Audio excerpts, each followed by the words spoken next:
आत्मा का उपादान यानी योग्यता।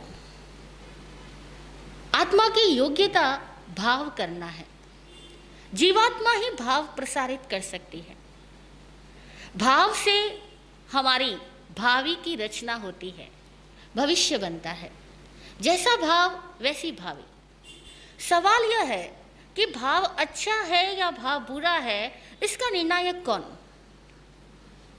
कौन निर्णय करेगा कि अभी आप अच्छे भाव कर रहे हो या अभी आप बुरे भाव कर रहे हो?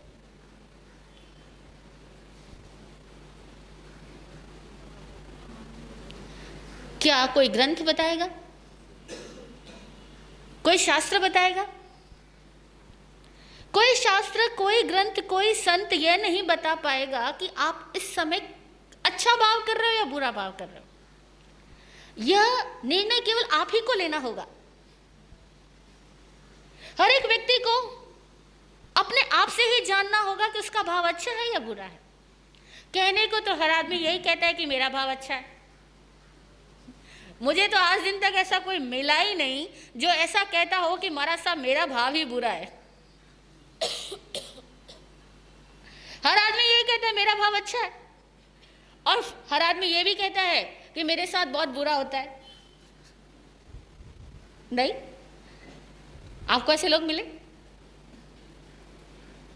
जो कहते हैं कि मेरे साथ बहुत बुरा होता है, मेरे भाव बहुत अच्छे रहते हैं? अब ऐसा कैसे हो सकता है? जीवन अवैज्ञानिक तरीके से गति नहीं कर सकता। अगर भाव अच्छे हैं तो घटनाएं भी अच्छी होंगी, परिणाम भी अच्छे होंगे। अगर हमको परिणाम में जो कुछ भी मिल रहा है वो बुरा मिल रहा है, हमें बुरा लग रहा है, इसका मतलब यह है कि हमारे भाव भी बुरे थे। भाव अच्छे या भाव बुरे, इसका पता कैसे करना? सरल सा सूत्र है। आत्मज्ञानी श्री विराट गुरु जी ने वह सूत्र देकर के हमारे पूरे जीवन को बदल दिया। और सूत्र क्या है? गुरु जी कहा करते थे कि आप इस पल महसूस क्या कर रहे हो, इसका पता करो। महसूस क्या कर रहे हो? विराट गुरु जी ने सिखाया कि हमारी महसूसी ही हमारा भाव है। हमारी महसूसी ही हमारा भाव है। महसूस यानी फील करना। इस टाइम हम कैसा फील कर रहे हैं? सोच अलग चीज है और भाव अलग चीज है। Thinking and feeling both are different things. सोच विचार तो बहुत सारी आती है, चली जाती है। विचारों को तो हम पकड़ ही नहीं पाते। इतने सारे विचार एवरी मोमेंट हमारे इस माइंड की सड़क के ऊपर गुजरते रहते हैं, लेकिन हम फील को पहचान सकते हैं। हम फील क्या कर रहे हैं? गुरुजी ने कहा कि अगर आप इस समय अच्छा फील कर रहे हो यानी अच्छे भावों में हो, और इस समय आप बुरा फील कर रहे हो यानी बुरे भावों में हो। हम नींद में से उठते ही कैसा फील करते हैं? जनरली नींद में से आंख खुलते ही कैसा फील करते हैं? एक छोटे बच्चे को मैंने कहा, बेटा नींद में से उठते ही कैसा फील करते हो? कहता है, महाराज साहब ये भी कोई पूछने वाला क्वेश्चन है, बुरा ही फील करता हूं। कुछ दिनों पहले की बात है। मैंने कहा क्यों नींद में से उठते बुरा क्यों फील करते हो? नींद कितनी प्यारी होती है और माँ जबरदस्ती उठा देती है तो बुरा ही तो फील होगा ना। बहुत सारे लोग नींद में से उठते बुरा फील करते हैं, वही बुरा भाव हो गया। और जैसे बुरा भाव हुआ, अब बुरी घटनाएं आनी शुरू हो जाएंगी। बुरा भाव बुरी घटनाओं को आकर्षित करेगा। और हम में से बहुत कम लोग जानते हैं कि नींद में से आँख खुलते ही हमें अच्छा फील करना ही चाहिए। अगर ना भी आ रहा हो तो अपने फील लेवल को बदल लेना चाहिए। मुस्कुराहट ना भी आ रही हो तब भी आँख खुलते ही मुस्कुराना चाहिए। जाग आए और चेहरे पे स्माइल आए। Is it possible? पॉसिबल है? आप कहोगे वो कैसे, हम कोई पागल है? कोई हमें देख ही नहीं रहा और हम हंसे? कोई हमें हंसा ही नहीं रहा और हम हंसे? सामने कोई बैठा हुआ जोक भी नहीं सुना रहा और हम हंस जाए? हाँ, कोई जोक की जरूरत नहीं, कोई हंसाए इसकी जरूरत नहीं। केवल इस सृष्टि में हम फिर से आए, क्योंकि रात नींद में तो हम खो ही गए थे। हमें पता ही नहीं था कि हम कहाँ सोए हैं और कहाँ विचरण कर रहे हैं। नींद में पूरी रात कहाँ घूम रहे थे, कुछ ख्याल नहीं। जब जाग आई है, हम फिर से इस दुनिया में फेंक दिए गए हैं, फिर से इस शरीर में चेतना का संचार हुआ है, फिर से हमें पता लगा ओ आई एम। देखो भूल गए थे रात नींद में कि मैं क्या हूँ, लेकिन जैसे ही जाग आई तो ख्याल आया ओ आई एम, मैं हूँ। सच में मैं हूँ का ख्याल आया। अरे इस ख्याल के लिए तो जीवन है, ये ख्याल है तब तक ही जीवन है, जिस दिन ख्याल खो गया उस दिन तो जीवन ही खत्म हो जाएगा। इस बात की खुशी मनाएं कि हम इस दुनिया में आज फिर आए। इस दुनिया में सारी नेमतें हमें मिली। उगता हुआ सूरज हमारे द्वार पे दस्तक दे रहा होता है जब जाग आती है तब। जनरली लोग सूर्योदय के साथ उठते हैं या उसके बाद उठते हैं, तो उगते हुए सूरज की किरणें हमें मिल रही है। इस बात की खुशी मनाते हुए हंस दे। पक्षियों की आवाजें हमारे कान में आ रही है, वो सुबह सुबह गीत गुनगुना रहे हैं और हमें जगाने की कोशिश कर रहे हैं। हम इस बात की खुशी मनाएं। आज का दिन मिला इस बात की खुशी, और बढ़िया दिन मिला। हम पूरे स्वस्थ शरीर के साथ जागे। रात नींद में न जाने हमारे साथ क्या कुछ हो सकता था, लेकिन ऐसा कुछ नहीं हुआ। हम बड़े आनंद के साथ उठे और उठते ही खुश हो जाएं, मुस्कुरा सकें और मुस्कुरा के परमात्मा को प्रणाम कर सकें, धन्यवाद दे दें, आभार व्यक्त करें आज के दिन के लिए। आपने मुझे फिर आज का दिन दिया, इसके लिए शुक्रिया। मुझे फिर से जीवन जीने के लिए शक्तियां दी, इसके लिए शुक्रिया। मुझे नई प्रेरणा दी, इसके लिए शुक्रिया। मैं स्वस्थ हूं, शरीर स्वस्थ है, मुझे इस जीवन से प्रेम है और जीवन मुझे प्रेम देता है और मुझे टिकाए रखने के लिए, मुझे बनाए रखने के लिए पूरा सहयोग देता है, इस बात का शुक्रिया। अगर आंख खुलने के साथ हम 15 मिनट तक हर एक अच्छी चीज को याद करके शुक्रिया अदा कर सकें, धन्यवाद दे सकें, चेहरे पे मुस्कुराहट बरकरार रख सके, मात्र 15 मिनट मुस्कुराते हुए नमोकार मंत्र पढ़ सके, मुस्कुराते हुए अपने इष्ट गुरु को प्रणाम कर सके, सीरियस हुए बिना। अगर मुस्कुराते हुए 15 मिनट अच्छे बिता दिए ना, पूरा दिन अच्छा हो जाएगा। और बहुत लोग कहते हैं हमारा साहब मुंबई की जिंदगी, भाग दौड़ भरी जिंदगी, फुर्सत ही नहीं होता धर्म करने के लिए। हम टाइम कैसे निकालें? सुबह उठने के साथ तो 100 काम याद आते हैं और रात सोते तब तक कामों की लिस्ट दिमाग में चलती रहती है, अभी ये काम बाकी, अभी वो काम बाकी है। ठीक बात है, आज जिस युग में हम जी रहे हैं, इस युग में हर आदमी भाग ही रहा है, लेकिन 2 टाइम तो हो जब हम विराम लें। एक जागने के साथ, एक सोने से पहले। ये 2 समय भी जिन्होंने साध लिया उन्होंने अपने पूरे जीवन को सुंदर बना दिया। स्थानांक सूत्र में वर्णन आता है साधुओं के लिए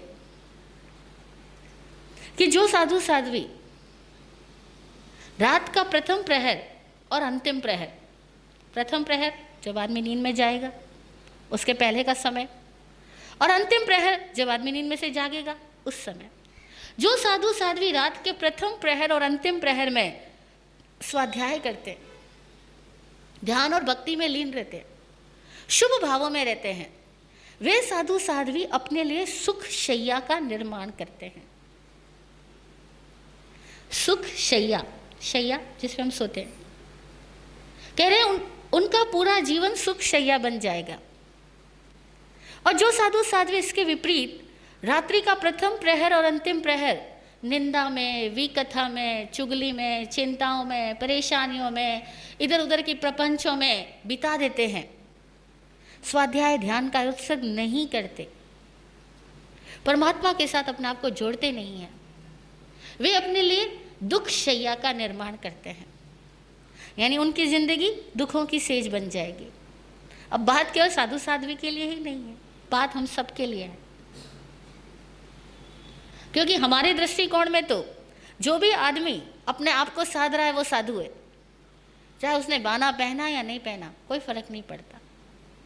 जो भी आदमी अपनी जिंदगी को सुंदर आकार दे रहा है, अपने दोषों को दूर करने में तत्पर है, अपनी कमियों को जानकर निकालने के लिए सदैव अभ्युत्थित रहता है, पुरुषार्थरत रहता है, वो सब साधु है।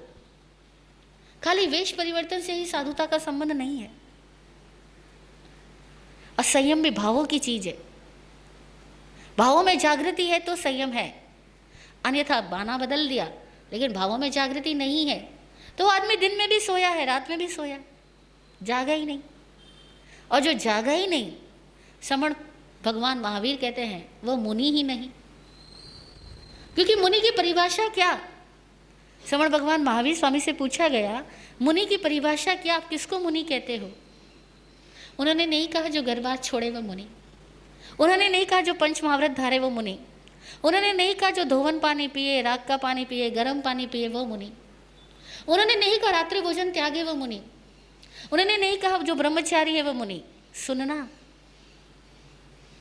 उन्होंने नहीं कहा जो ब्रह्मचारी है वो मुनि, उन्होंने नहीं कहा जो परिग्रह त्यागी है वो मुनि। उन्होंने एक ही बात कही कि सुत्ता अमुनि सया मुनिनो संयम जागरन्ति।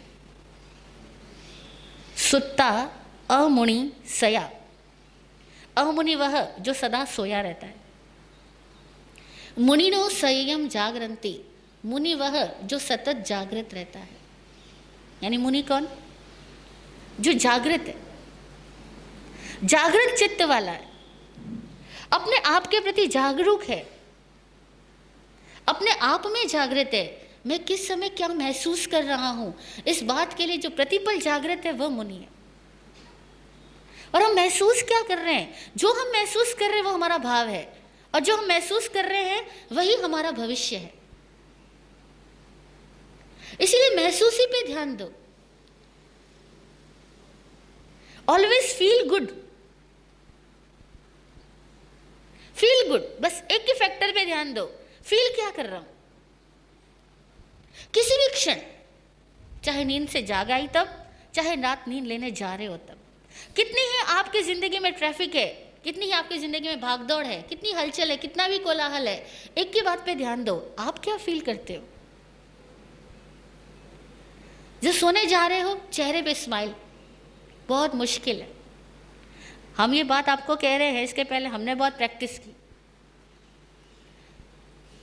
हमने स्वयं ने प्रैक्टिस की। सोते वक्त हम याद रख करके कहते थे अरे स्माइल है या नहीं है, क्योंकि सोते वक्त स्माइल नहीं है यानी पूरी रात गलत विचार में चले गए। अब वो एक गलत विचार अवचेतन मन के बाकी सारे नकारात्मक विचारों के साथ संपर्क बना लेगा, और पूरी रात जो सपने चलेंगे वो सब नकारात्मक होने वाले हैं। रात सोने के लिए नींद में जाना ये ठीक ऐसा ही है जैसे एक किसान आदमी कुएं के अंदर पानी निकालने के लिए बाल्टी डाले और डोर उसके हाथ से छूटने लग जाए, डोर उसके हाथ से छूटने लग जाए, लेकिन छूटते छूटते उसको एक जरा सा सिरा हाथ में रह जाए। अगर उस डोर का सिरा जरा सा हाथ में रह गया, वो वापस पूरी डोर को खींच लेगा, बाल्टी को भी भर लेगा और भरी हुई बाल्टी बाहर भी निकाल लेगा। और अगर वो एक सिरा भी हाथ में नहीं रहा, संभावना खत्म, डोर गई, बाल्टी गई, पानी गया, कुछ नहीं मिलने वाला।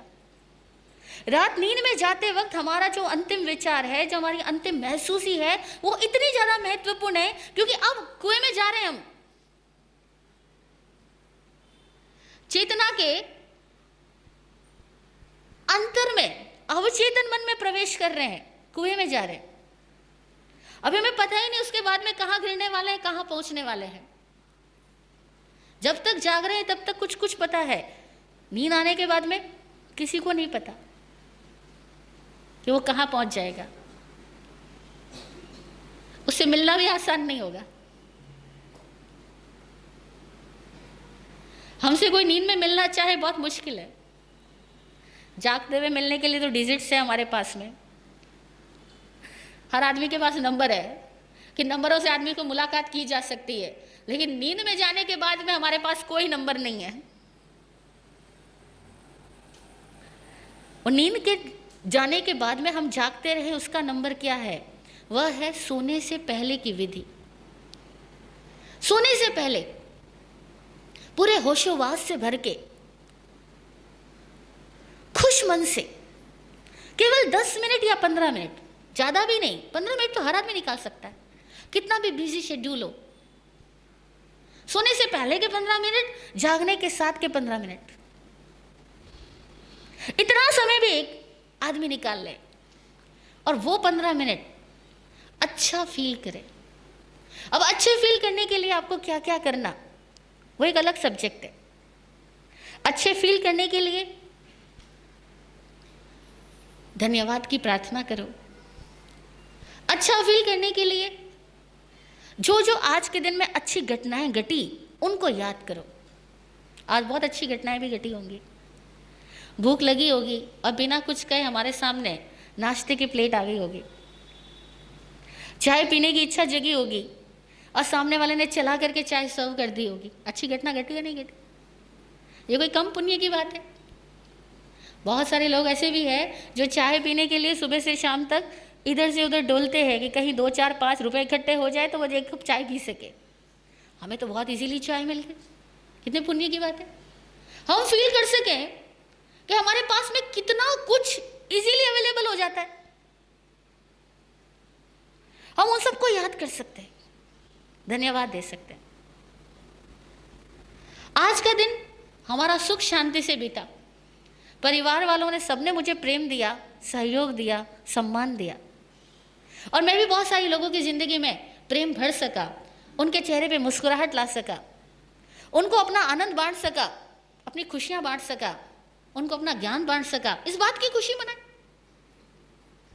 जो दे सके इस बात की खुशी मनाए, जो ले पाए उस बात के लिए आभारी बन जाए, और जो बिना सोचे भी इतना व्यवस्थित हो रहा है उस बात के लिए आश्चर्य से बढ़ जाएं, सुखद आश्चर्य से, कि बिना कुछ सोचे भी सारे काम इतने व्यवस्थित कैसे हो जाते हैं। प्रकृति सारे काम स्वतः कर देती है, इस बात के लिए सुखद आश्चर्य से भर जाए। और जब हम सुखद आश्चर्य से भर के आभार व्यक्त करते हैं तो हमारे अंदर एक विनय का गुण आता है, झुकने का गुण आता है। झुकना कब आता है? एक तो होता है औपचारिक झुकना, बड़े आए हैं तो प्रणाम करना ही है।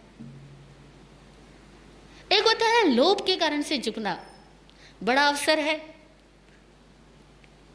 लालच रहता है, इसके सामने जितना विनय दिखाऊंगा उस आदमी की रजिस्टर में मैं उतना ही टॉप पे पहुंच जाऊंगा। और टॉप पे पहुंचने की भी होड़ होती है। जब हम दिल्ली में थे तो कई लोग आकर के कहते थे, महाराज साहब मैं आपकी टॉप 10 में कौन सी नंबर पे आता हूँ? मैंने कहा मतलब कि नहीं, आपने भी तो कोई टॉप 10 लिस्ट बना रखी होगी, तो उसमें मेरा नंबर कौन सा है? मैंने कहा अच्छा ऐसा भी होता है क्या कि महाराज साहब भी अपने लिए कोई टॉप 10 की लिस्ट बनाए? लेकिन है, कई लोगों की ऐसी सोच होती है। तो हमारा विनय तब भी होता है जब हम कोई लालच से भर के करते हैं, लेकिन एक ऐसा विनय जो अकारण है, जिसमें किसी व्यक्ति से कुछ लेना देना नहीं है, ना अपने आप को हमें अच्छा प्रमाणित करवाना है, क्योंकि जनरली हम अपने आप को अच्छा प्रमाणित करने के लिए भी अपने विनय का प्रदर्शन करते हैं। लेकिन एक ऐसा विनय जहाँ सामने कोई नहीं है, आप सुखद आश्चर्य से भर के विनय कर सकते हो। वाह ग्रेट है, इस प्रकृति में सारे काम कितने व्यवस्थित होते हैं। और मेरा शरीर बिना कुछ ऑर्डर दिए भी ऑटोमेटिकली श्वास लेता है, श्वास छोड़ता है, भोजन पचाता है, टाइम पर भोजन की निकासी भी कर लेता है। कितना कुछ, इतना व्यवस्थित, दुकानें व्यवस्थित, परिवार व्यवस्थित, बच्चे व्यवस्थित, सबके लिए थैंक यू कर सकते हैं हम। और जैसे हमने सुखद आश्चर्य से भर के विनम्रता के साथ प्रणाम किया, हमारे अंदर ज्ञान की एक नई किरण आने की संभावना जग गई, नई उपलब्धियां पाने के लिए और योग्यता हासिल हो गई। तो रात सोना ऐसा हो कि प्राप्त योग्यताओं के लिए धन्यवाद, प्राप्त सहयोग के लिए धन्यवाद, प्राप्त सुख सुविधाओं के लिए धन्यवाद, प्राप्त सम्मान के लिए धन्यवाद, प्राप्त यश के लिए धन्यवाद, हर एक चीज के लिए धन्यवाद। और सुबह उठना ऐसा हो कि फिर से धन्यवाद, और ज़्यादा कुछ नहीं, धन्यवाद तो कर ही सकते हैं ना। आपको शास्त्र नहीं आते, कोई चिंता मत करो। प्रतिक्रमण के सारे पाठ नहीं आते, तब भी कोई चिंता नहीं है। मुस्कुराना आता है या नहीं आता? अच्छा फील करना आता है या नहीं आता? आ सकता है। उस टाइम कोई चिंता की बात याद मत करना, आज घर में किसी का स्वास्थ्य खराब है, इस बात की चिंता करते हुए मत सोना। आज मेरे हस्बैंड का काम अच्छा नहीं चल रहा है, इस बात की चिंता करते हुए नहीं सोना। मेरे बेटे की जॉब होगी या नहीं होगी, इस बात की चिंता करते हुए मत सोना। क्योंकि सोते वक्त जो चिंतन में सो गए, समझ लो उसको हमने कई गुना बढ़ा दिया। अच्छे चिंतन में सोओगे, अच्छा चिंतन बढ़ जाएगा, बुरे में सोओगे, बुरा बढ़ जाएगा। बहुत छोटी छोटी बातें कि हमारा सोना मुस्कुराहट से भरा हो, हमारा जागना मुस्कुराहट से भरा हो। सोना कृतज्ञता से भरा हो, जागना कृतज्ञता से भरा हो। सोते वक्त हृदय में प्रेम भरा हुआ हो, जागते वक्त हृदय में प्रेम भरा हुआ हो। और अगर नहीं भरा हुआ हो तो ध्यान की कुछ विधियां करें जिससे हृदय में प्रेम भर जाए। कुछ विधियां हैं जो हम अपना सकते हैं, और बहुत सरल सी विधियां हैं ध्यान की, ऐसी विधियां जिससे अपने हृदय को प्रेम से भर सकते हैं। पता है क्या करना होगा? आंख बंद करो, अपना राइट हैंड अपने हृदय पे लगाओ और हृदय पे लगा करके बोलो, मुझे इस जीवन से बहुत प्रेम है, मुझे अपने परिवार से बहुत प्रेम है, मुझे इस अस्तित्व से बहुत प्रेम है। दुनिया मुझे सब कुछ दे रही है और मैं अपना प्रेम इस दुनिया को देता हूँ। अब आप फिजिकली कुछ भी नहीं दे रहे हो, लेकिन आप भावों से कह रहे हो कि दुनिया ने मुझे सब कुछ दिया, मैं इस दुनिया को अपना प्रेम देता हूँ। और मैं भाव करता हूँ कि जगत में सब सुखी हो, सबका मंगल हो, सबकी जरूरतें पूरी हो, मेरा पुण्य सबको मिले। कह सकोगे? क्योंकि वैसे तो हम लोग बहुत बनिया बुद्धि वाले हैं, क्योंकि ये लाइन जैसी आई कि मेरा पुण्य सबको मिले, हर आदमी सोच में पड़ जाएगा, ना ना ना ना, ऐसे तो पुण्य दे दिया तो फिर बचेगा क्या मेरे पास। अब देखो, भाव करो मेरा पुण्य सबको मिले। सुना होगा आपने, एक लकड़हारा था, रोज लकड़ियां काटता बेचता, और शाम तक होते होते उसके पास में थोड़े से पैसे इकट्ठे होते कि वो बड़ी मुश्किल से अपने लिए 4 रोटी जुटा पाता।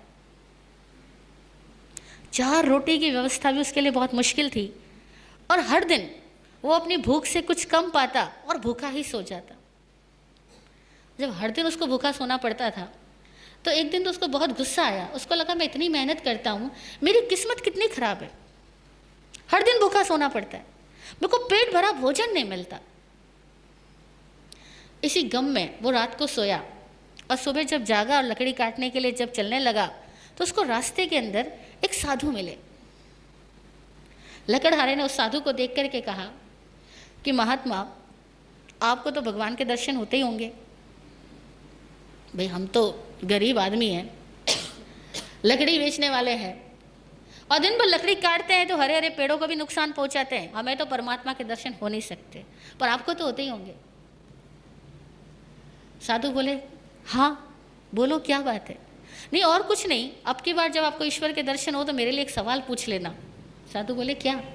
बस इतना सा सवाल पूछ लेना कि मैंने इतना कौन सा पाप किया, ऐसा कौन से कर्म किए कि मुझे कभी 2 जून की ढंग की रोटी नसीब नहीं होती, कभी तो मैं पेट भर के खाना खा सकूं और पेट भर के खाना खा करके चैन की नींद सो सकूं, ऐसा क्यों नहीं होता? साधु बोला ठीक। कुछ दिनों बाद वापस साधु मिला। लकड़हारे ने फिर वही प्रश्न दोहराया कि आपको परमात्मा मिले तो मेरे बारे में कुछ बताया नहीं बताया उन्होंने? साधु बोले, हाँ बताया था उन्होंने। कि क्या बताया? कि मुझे देव दर्शन हुए तो उन्होंने कहा कि इस लकड़हारे की किस्मत के अंदर टोटल ही 5 बोरी अनाज है। अब 5 बोरी अनाज, और इसको जीना है 60 साल। अब 60 साल जीना और 5 बोरी अनाज को, इसको कैसे एडजस्ट करना? इसलिए हर दिन तुमको थोड़ा अनाज मिलता है, थोड़ी रोटी मिलती है, ताकि तुम हर दिन जीवित भी रह सको और 60 साल की ज़िंदगी भी पूरी कर सको, और 5 बोरी अनाज भी तुम्हें बराबर बैठ सके। यानी एडजस्टमेंट होता है लाइफ में, हर जगह एडजस्टमेंट होता है। आदमी की ज़िंदगी के अंदर तन है, धन है, मन है, 7 सुख बोलते हैं ना, वो 7 सुख होते हैं, लेकिन 7 सुख सबको इक्वली नहीं मिलते। किसी को एक सुख बहुत ज़्यादा मिलता है, किसी को एक सुख थोड़ा कम मिलता है। मार्क्स ऐसे ही मिलते हैं, सारे सब्जेक्ट्स में एक जैसे थोड़ी मिलेंगे, एडजस्टमेंट होता है। तो लकड़हारा बोला उस साधु से कि महात्मा, आपकी बात पे मुझे भरोसा है, आपने कहा कि मुझे 5 बोरी अनाज ही मिलना है ज़िंदगी भर में, और मुझे 60 साल जीना है। पर मैं ऐसी ज़िंदगी नहीं जीना चाहता कि 60 साल जीऊँ और एक भी दिन पेट भर के खाना ना खा सकूँ। आप बस एक आशीर्वाद दे दो कि क्या, अब की बार जब आपको देव दर्शन होवे, उनको कहना कि मुझे एक ही दिन में 5 बोरी अनाज दे दे, कम से कम एक दिन तो पेट भर के खाना खा के सो जाओ। फिर मर भी जाऊँ तो मुझे कोई दिक्कत नहीं, एक दिन के लिए दे दो। साधु ने कहा ठीक है।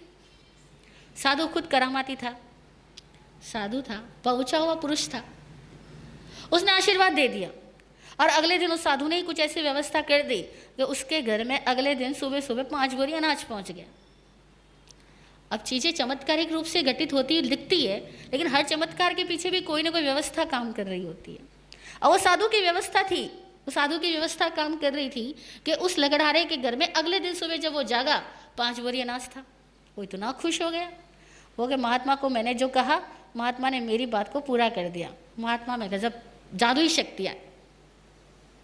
उसने 5 बोरी अनाज की खूब सारी रोटियां बनवाई, खुद खाई और गांव भर में जितने भूखे थे सबको खिला दी, जितने जानवर थे सबको खिला दी, जितने लोग लकड़ियां काटने उसी जंगल में जाया करते थे उन सबको खाना खिला दिया। बोला आज पेट भर के खा लो। उसको लगा आज का दिन मेरा तो लास्ट दिन है और जितना अनाज मिला है, मेरी जिंदगी में जितना मिलना था मुझे आज ही मिल गया, तो आज ही सबको बांट दो। उसने सबको खाना खिलाया और बड़ी चैन की नींद सो गया। सोचा सुबह तो जागने वाला हो ही नहीं, कम से कम आज तो बढ़िया दिन जी लिया। इस बात के लिए परमात्मा को शुक्रिया किया और सो गया। और सुबह जब उठा तो हैरान कि मुझे तो फिर से जीवन मिल गया। सोचा ही नहीं था कि आज फिर जिंदगी मिलेगी, लेकिन फिर मिल गई। और जब देखता है तो घर के बाहर फिर 5 बोरी अनाज पड़ा है। अब तो और ज़्यादा हैरान हो गया, मुझे लगा आज फिर 5 बोरी अनाज ये कैसे आ गया। उसने फिर उस अनाज की रोटियां बनवाई और सबको बांट दी। रात होते होते उसने अपने पास में कुछ भी नहीं रखा, कल के लिए रखा ही नहीं, क्योंकि उसको पता है कि ज़िंदगी तो पूरी हो गई मेरी। उसने फिर से सबको रोटियां बांट दी, सबको प्रेम से खिला दिया। अब लकड़ी काटना तो भूल ही गया और हर दिन उसके घर में 5 बोरी अनाज आने लग गया। हर दिन वो रोटियां बनाने लग गया, हर दिन वो रोटियां बांटने लग गया, हर दिन वो सबको खाना खिला करके खुश होने लग गया। कुछ दिनों बाद साधु मिले, बोले महात्मा जी ये क्या हो रहा है मेरे साथ में, आपकी बात झूठ कैसे साबित हो गई। आपने तो कहा था कि 5 बोरी अनाज जिंदगी भर में मिलने वाला है और वो भी 60 वर्ष की उम्र तक जीना है, ऐसा कैसे? मेरे घर तो हर रोज 5 बोरी अनाज आ रहा है। साधु बोले तुमने किया क्या था जब पहले दिन 5 बोरी अनाज आया तब? बोला करना क्या था, मैं तो 5 बोरी अनाज खा नहीं सकता था, मैंने सबको बांट दिया। और बांटने में क्या महसूस किया? बहुत अच्छा महसूस किया। महसूस क्या किया? बांटना बड़ी बात नहीं थी, बड़ी बात क्या थी? हर आदमी अपनी ज़िंदगी में अपने कार्य करता है। खाना बनाने वाली बहनें रोज़ खाना बनाती है, दुकान जाने वाले लोग भाई लोग रोज़ दुकान जाते हैं, पर महसूस क्या करते? ओह आज फिर दुकान जाना पड़ेगा, आज फिर जॉब पे जाना पड़ेगा, आज फिर खाना बनाना पड़ेगा, आज फिर मेहमान। ये मेहमानों का तो तांते ही लगा रहता है मेरे घर में। एक बहन मुझे बोली महाराज साहब आप कहते हो मेहमानों को खुश मन से खाना खिलाया करो, पर मैं बड़ी हैरान हूँ, मैं मुंबई में रहती हूँ, वो बहुत अमीर महिला है, बहुत अमीर महिला है, उसका एक ही बेटा है जो दुबई में रहता है। और वो महिला मुझे बोली कि महाराज साहब मैं मुंबई में रहती हूँ, मेरी देवरानी जेठानी भी ऊपर नीचे रहती है, लेकिन मैं खुश मन से खाना खिलाती हूँ तो सारे मेहमान मेरे ही घर पे आते, ना देवरानी के जाते ना जेठानी के जाते। तो महाराज साहब ये तो मेरे साथ गलत हो रहा है। मैंने कहा क्यों बहन जी गलत क्यों हो रहा है? कि जब आपने कहा खुश मन से खिलाओ, खुश मन से खिलाओ, तो मेहमान कहीं और जाते ही नहीं, मेरे घर पे रोज रोज आ जाते हैं, तो मेरे को कितना सारा काम करना पड़ता है, मेरा धर्म ध्यान छूट जाता है, सामायिक छूट जाती है, कई बार आपके प्रवचन सुनने नहीं आ सकती मैं इस कारण से। मैंने कहा बहन सबसे बड़ी किस्मत की बात यह है कि आपके घर पे मेहमान आते हैं। आपकी सामायिक छूट जाए इस बात की भी चिंता मत करो। अगर आपके सामने कोई काम आया है उस काम को आनंद से भर के करो, खुश मन से करो। मेहमान आए ही तुम्हारी खुशकिस्मती है, लेकिन लोग नहीं देख पाते। लोग कहते हैं हमारा सब खर्चा कितना आ जाता है। अब मेहमान आया और खर्चा दिखाई दे रहा है तो पुण्य खत्म हो जाएंगे। और मेहमान आया और ये देख रहे हो मज़ा आ रहा है, आनंद आ रहा है, जो हम खाते हैं वही खिलाने उसमें भी आनंद आ रहा है। जैसे आनंद महसूस किया पुण्य बढ़ गए। तो उस व्यक्ति ने, उस लकड़हारे ने 5 बोरी अनाज रोज खिलाया, जिंदगी भर उसके घर में 5 बोरी अनाज आता रहा। करें, मेरा जितना पुण्य है, मेरा संचित पुण्य मेरे से जुड़े हुए हर एक इंसान को मिले, हर एक परिवार को मिले, हर एक व्यक्ति सुखी रहे, चतुर्वेद संघ सुखी रहे, पूरा परिवार, पूरा समाज, पूरा राष्ट्र, पूरा विश्व सब सुख से बढ़ जाए, सबको मेरे पुण्य काम आए। अब हमारे पुण्य है ही कितने, लेकिन जितने भी हैं हमने समर्पित कर दिए। जैसे हमने समर्पित किए वैसे ही हम अनंत पुण्यमय इस लोक के साथ कनेक्ट हो गए। यानी थे तो हमारे पास में 0.00001% भी पुण्य नहीं था, लेकिन हमने इस अनंत लोक के लिए समर्पित कर दिए। अब हम कितने हो गए? अब आप कहोगे महाराज साहब फिर कैलकुलेशन, अब करे क्या? यहाँ बिना कैलकुलेशन के समझाना चाहो तो किसी को समझ में ही नहीं आता। लोग कहते हैं महाराज साहब पुण्य देंगे तो पुण्य घट जाएंगे या बढ़ जाएंगे। मैं कहती हूँ दे दो, घटने और बढ़ने की चिंता छोड़ दो, घटना और बढ़ना फिर मैथमेटिक्स मत लाओ यहाँ पर, बस देना सीखो। खुश मन से हम रात को सोते वक्त अगर पुण्य दे सकें, हृदय पे हाथ रख करके एक प्रार्थना करेंगे,